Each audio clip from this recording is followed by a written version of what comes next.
পিলখানা হত্যাকাণ্ডের পরপর আমাদের অনেক পেট্রিয়টিক, জাতীয়বাদী এবং সাহসী সেনাবাহিনীর কর্মকর্তা কিন্তু বিচার চেতে গিয়ে তাদের চাকরিচ্যুত হয়ে গেছে।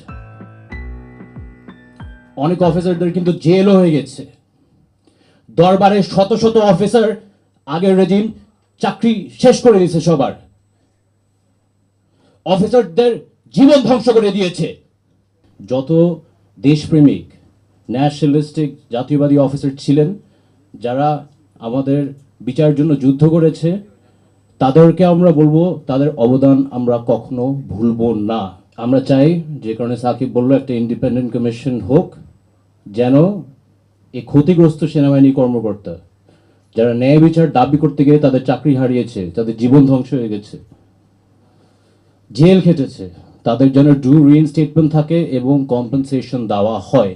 আমরা শহীদ পরিবার হিসেবে মনে করি যে নির্দোষ বিডিআর সৈনিক যারা এখন জেল খাচ্ছে, সুষ্ঠু তদন্তের মাধ্যমে যেন তাদের মুক্তি দেওয়া হয়। ড্রেনে আমাদের অফিসারদের লাশ ভেসে দিয়েছে, বডি মিউটিলেট করে দিয়েছে, ব্যান্ডেড দিয়ে খোঁচা দিয়ে শেষ করে দিয়েছে। আর বাবাকে কেমনে মারলো, আমার মার সাথে কি করছে।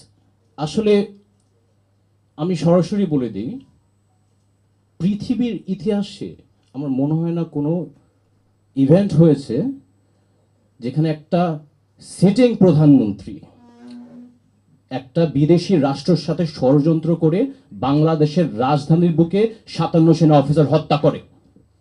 15 বছরের ট্রায়াল তদন্ত আমরা মানি না, কারণ প্রধান যে হত্যাকারীর যে নির্দেশ দিয়েছেন সে তখন ক্ষমতায়, গণভবনে, সংসদে।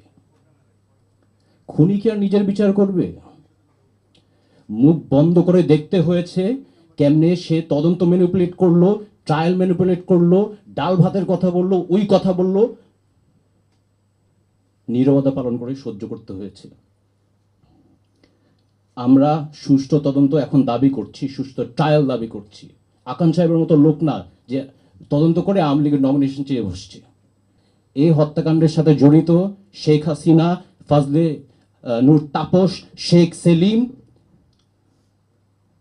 আর তাদের অনেক লোক আছে যাদের সাথে কমপ্লিসিট। আমি ক্ষমা চেয়ে নিলাম, বলে দিলাম এটা সত্য।